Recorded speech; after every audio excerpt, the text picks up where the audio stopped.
Dystopia. Un monde gagné pour la technique et perdu pour la liberté.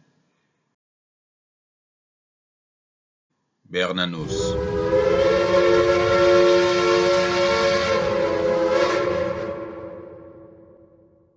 Bonjour, c'est Ignace au micro de Dystopia. Je vous souhaite la bienvenue sur le Contre-Journal, la première émission de Dystopia. Nous allons revenir dans le Contre-Journal sur les différents articles publiés dans notre journal et les approfondir. Pour cette première émission, nous allons aborder un des sujets traités dans le dernier numéro, le numéro 5, toujours disponible à la librairie Vincent. Et donc, ce sujet, c'est le Canada, et en particulier les mouvements de protestation contre le pass vaccinal. Et avec moi, j'ai Lune de la rédaction de Dystopia. Bonsoir. Bonsoir, Lune. Peux-tu retracer la genèse de ce mouvement de protestation, s'il te plaît? Alors, du coup, contrairement à ce qu'on pourrait penser, ça ne commence pas le 15 janvier, ça ne commence même pas en décembre, ça commence bien plus tôt. Ça commence au fait, au moins, depuis l'été 2021. Donc, depuis l'été 2021, il y a de plus en plus de restrictions aux frontières américaines et canadiennes. Et depuis l'été 2021, il y a des exemptions pour les transporteurs routiers. Sachant que pour un pays comme le Canada, la nourriture, les médicaments et une partie des matières premières viennent des États-Unis via les transporteurs routiers, via les camionneurs. Donc, il y avait des exemptions parce qu'on considérait qu'on ne pouvait pas leur imposer une obligation vaccinale à la frontière comme leur activité était vitale en fait, pour le Canada. Et il y avait ces exemptions et en même temps, on sentait quand même que ça allait venir. Alors, qu'est-ce qui se passe? Cette exemption saute, on leur annonce, il me semble, en décembre, et dès qu'on leur annonce, les représentants des camionneurs montent au créneau et ils alertent sur les risques de pénurie que cela va créer. Pénurie d'employés, puisque c'est une filière qui a de plus en plus de mal à recruter. D'ailleurs, le Québec a récemment ouvert des recrutements aux étrangers de façon massive pour recruter des camionneurs, ils n'y arrivent plus. Pénurie de matières premières, puisque moins il y a de camionneurs, moins il y a de transport de matières premières, pénurie de médicaments aussi, dans la même logique, et pénurie d'alimentation. Donc, les représentants ont demandé au gouvernement canadien pas d'arrêter, pas d'annuler leur décision, mais au moins de la reporter. Déjà, il y a une certaine ambiguïté dans leur position. Alors, justement, donc là, tu nous as fait un petit topo de ce mouvement. Est-ce que tu peux nous dire combien ils sont, qui sont ces camionneurs, quelle est leur sociologie? Donc, combien ils sont? Alors, les médias officiels parlent de centaines de manifestants. Les manifestants parlent de dizaines de milliers. Je pense que la réalité est un peu plus proche des chiffres des manifestants. Mais tout le long du convoi, tout le long du convoi, avant qu'ils arrivent à Ottawa, les médias n'ont cessé de raconter qu'ils étaient qu'une centaine, que c'était des petits cas isolés, et que finalement, c'était en fait des nazis, hein, des racistes, des nazis, peut-être les petits-fils cachés camionneurs d'Hitler. Sur la question de la sociologie, c'est un peu un mélange de salariés, en partie, mais aussi de petits patrons. Ce qui peut aussi expliquer le fait qu'ils puissent s'organiser et le fait qu'ils puissent tenir aussi longtemps. On entend en France des manifestations qui tentent de copier ce modèle des camionneurs au Canada. Est-ce à dire que cette crise est enfin, que ce mouvement est mondial ou propre simplement au Canada? Est-ce qu'on pourra retrouver cette même configuration de blocage en France aussi ou ailleurs? Alors, il y a deux choses. Les causes de ces manifestations sont mondiales. Donc, c'est à peu près, avec quelques nuances, mais la même situation, au moins dans l'ensemble du monde occidental, à l'exception de pays comme la Suède. Mais sinon, l'obligation vaccinale est mondiale. Une obligation euh, explicite, comme dans le cas du Canada, ou une obligation implicite, comme dans le cas de la France. Donc, il y a les mêmes causes, il y a les mêmes raisons de la colère. Cependant, ce n'est pas du tout la même situation géographique. Et si on compare le cas de la France au cas du Canada, il faut bien comprendre qu'il y a en fait un réseau routier au Canada. C'est la transcanadienne, il me semble. C'est ça, c'est la transcanadienne. C'est un réseau routier avec deux, trois branches qui va d'ouest en est. D'ailleurs, ils sont partis de Colombie-Britannique, c'est-à-dire plutôt à l'ouest du Canada, pour aller à Ottawa, qui se situe plus à l'est. Donc, il n'y a pas beaucoup de réseaux routiers. C'est très facile de bloquer les réseaux routiers au Canada. Reproduire exactement le même mouvement, reproduire exactement le même mouvement, je ne suis pas sûr que ça donnera un résultat aussi efficace. J'ajoute une précision là-dessus, c'est que les camionneurs français ont été quelque part liquidés avec l'ouverture des frontières et remplacés pour une grande partie, pas complètement, mais une grande partie par les camionneurs de pays européens, polonais, etc. Oui, c'est une précision importante parce que majoritairement, les camionneurs qui sont dans le mouvement du combat de la liberté au Canada sont canadiens et états-uniens, puisque c'est les deux qui passent les frontières. Là, avec l'Union européenne, on va avoir des camionneurs qui viennent d'Europe de l'Est, des camionneurs qui viennent tout juste du Maghreb ou d'Afrique subsaharienne.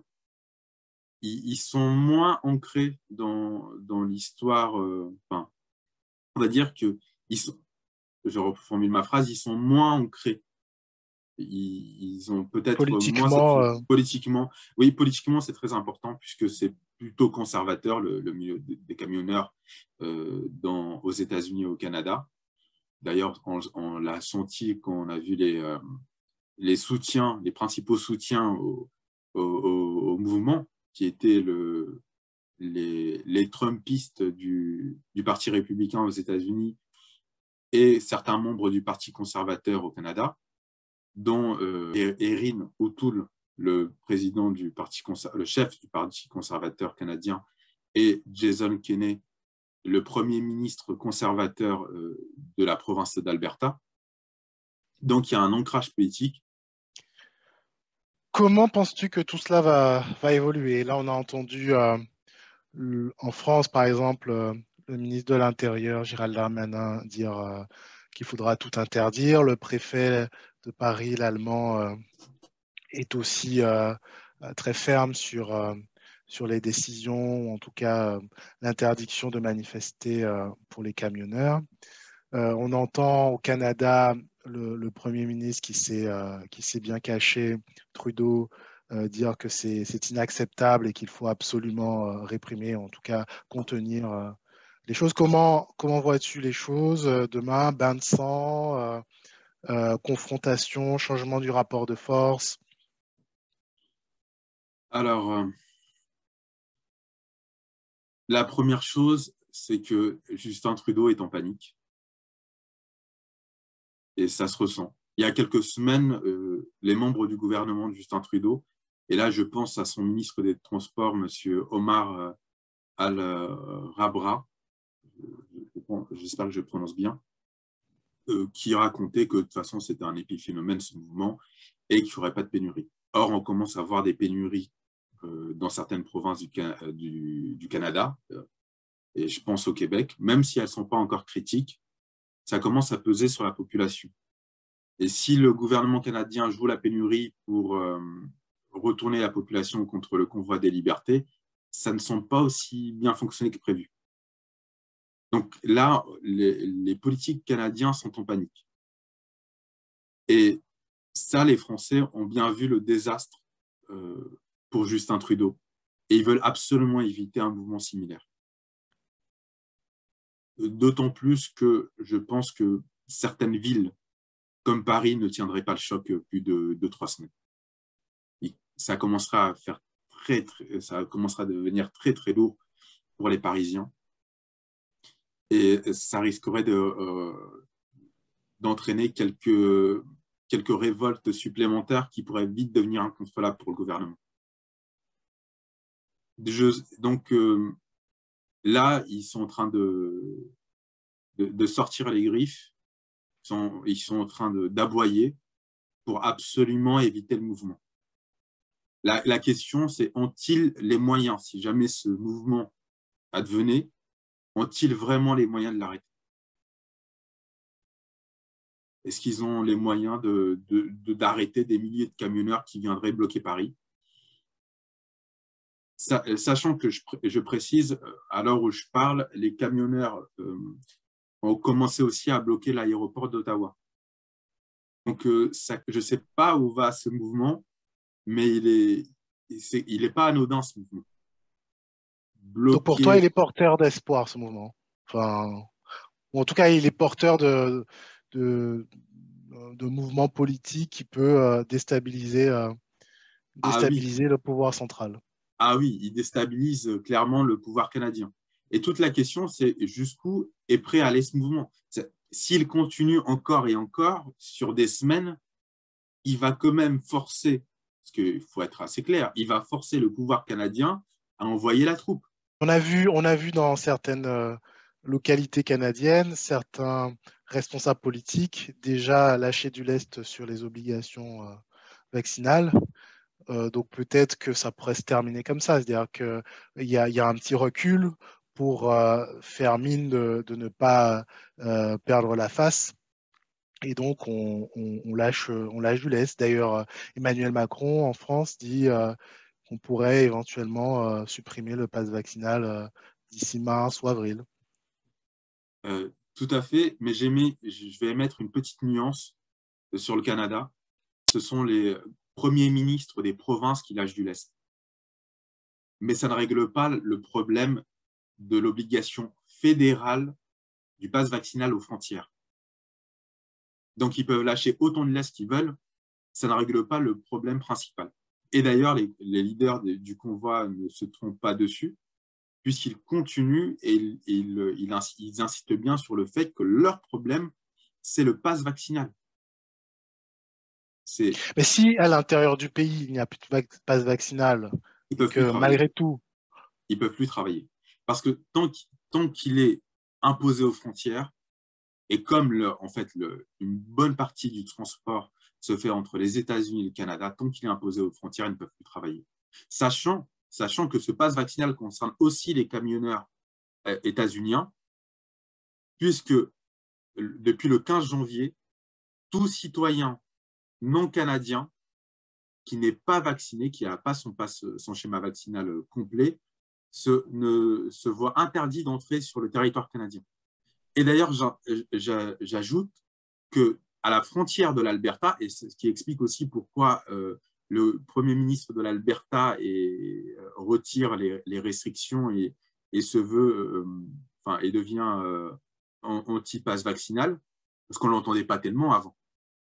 À la frontière de l'Alberta, il y a des manifestations américaines, états-uniennes, à la frontière de l'Alberta, c'est-à-dire au Montana. Donc, il y a des manifestations aux États-Unis en même temps qu'il y a des manifestations au Canada. Et là, c'est une grosse pression parce qu'ils ne peuvent pas travailler. Et tant qu'ils ne peuvent pas travailler, le Canada se prive d'une artère vitale pour lui. Très bien. Ben, je te remercie pour tes réponses, Lune. Chers téléspectateurs, chers auditeurs Nous reviendrons très vite avec une nouvelle émission. Et puis, en attendant cette nouvelle émission, je vous invite à lire notre journal qui est disponible à la librairie Vincent ou sur notre canal Telegram dystopia _, du 8 2030. Et puis, vous pouvez nous suivre sur Twitter via Dystopia 2030 aussi. Et donc, je vous souhaite très bonne soirée. Tous nos liens sont en description. Et puis, courage et ne désespérez pas, ne baissez pas les bras, n'abandonnez pas.